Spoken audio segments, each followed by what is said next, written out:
Hey guys, it's Izzy. Welcome back to the Ham Special, and also welcome to the Water Temple. This is the third of 5 temples in this game, and it is widely considered to be the most frustrating temple of them all. And I would definitely have to agree with that. There are some who would say that it is the most frustrating dungeon in any Zelda game ever. I don't think it's the most frustrating, but it's definitely up in my top 5. So, yeah, it is very easy to get lost in this place if you don't know what you're doing. I myself might get lost. I'm going to try and keep this all straight, so here it goes. Alright, so first thing we're going to do is take off our our iron boots, rather, and surface. And here we go. Alright, so first off, you will notice that this central structure has 3 tiers. There's the top tier, middle tier, and the lower tier, which is actually the ground. So we will be we'll be going all over the place in this dungeon. Alright, so up here we have the first thing we're going to do is we have this area right over here that we're going to go to. We're just going to swim across. And we're going to go around the corner, and we're going to drop into this tunnel, or this pit, rather. Throw on the iron boots so you can sink to the bottom. You will be doing a lot of equipping and unequipping the iron boots, by the way, in this dungeon. That's just all there is to it. Okay, over here, I don't think... oh, yeah. This is nothing. We'll come back to that later. Alright. All we really want to do right now is we are going to take this block and we are going to pull it out as far as it'll go. Just like that. That's it. That's all you want to do with that right now. We will come back to that at a later time. Much later, actually. We just want to have that set up so that we don't hate ourselves later because we have to backtrack like for 6 hours. This is the kind of stuff that could get you lost really quick, because yeah, if you don't know about that, you will be backtracking. Okay, so there's nothing to do further up on this top tier because let's see, that's the entrance right there that we're passing. We have a locked door, and then over here is a hookshot post on this dragon statue, but the problem is our hookshot won't reach. See?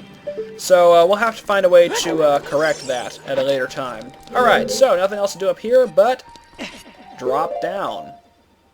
So we're going to drop in the water, throw on the iron boots, and we're going to sink down to the lowest level.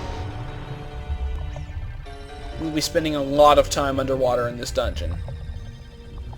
A couple things to get used to, though, while you're underwater. You can't control Link quite as well. And also, the only item that you can use underwater is the hook shot.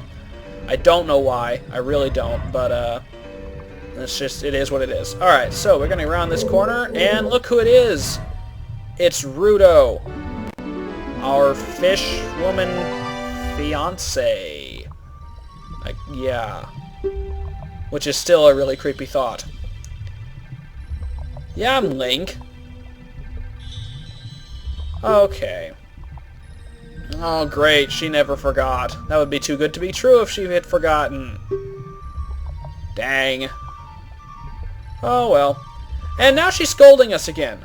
Gosh, we haven't even been back together for like 3 seconds, and we're getting scolded already. She's still a witch.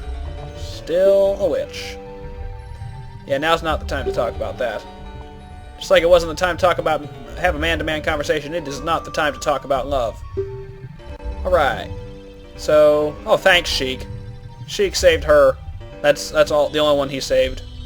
Had to save the one that the least we wanted to see least. Okay, so Rudo's here on a very similar mission as Darunia was in the Fire Temple. There are no Zoras to rescue in the actual Water Temple, but we are, of course, fighting to save them. And so Rudo wants us to help her do this. Now, before you get too freaked out, no, we won't be working with Rudo throughout this whole dungeon. She's actually going to disappear now. She's going to float up there. And we'll never see her again, at least until the end of the dungeon. Temple, excuse me. So yeah, goodbye, Rudo. If we look up, yep, she's already gone.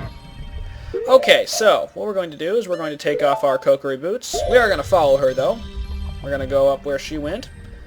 The thing is that she's just gone when we get up there. Okay, that crack in the wall. Don't forget about the crack in the wall. We will be back for that at a later time. A lot of backtracking in this temple. Okay, so I don't know if you can see, but Rudo is kind of not here anymore. She's just gone. Good riddance. Okay, so this is the crest of the royal family. So we're going to play Zelda's Lullaby. Like so.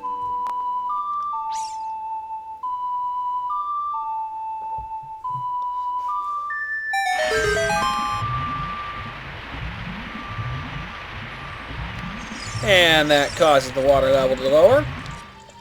So, that is one of 3 spots in this temple where you can change the water level. This one, in this, happens to drop the water level down to its lowest form, as low as it'll go, which is gone, basically. And, yeah, the other 2 will,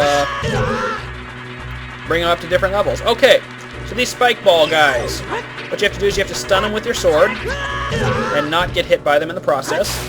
And when they turn into rocks, which is really weird, by the way, kill them with your sword. Or you can stay far away from them, where they can't see you, and shoot them with arrows. While they're rocks, they're vulnerable. I don't understand it, but that's just something you don't question. Okay, right off the bat, we have the dungeon map.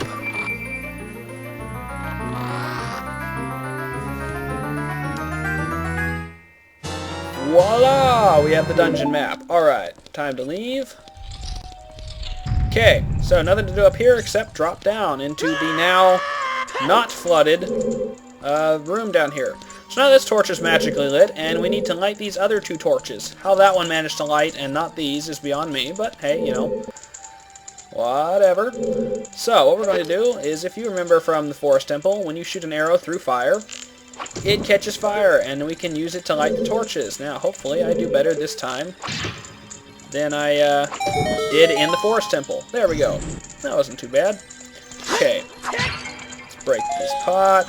Over here. Arrows. We don't need arrows. While I was off camera, I actually went and replenished both my arrows and my fairies. So, we're all set there. Okay. Now, this guy.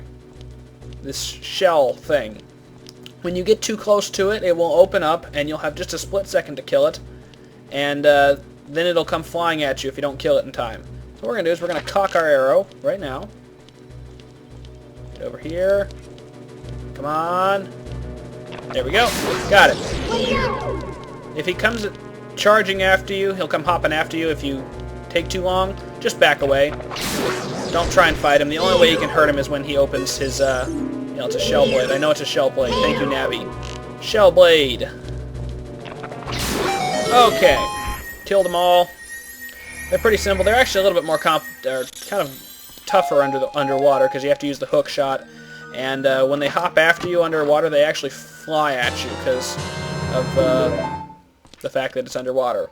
Alright, so that's it for this episode. Tune in next time as we continue our time here in the Water Temple.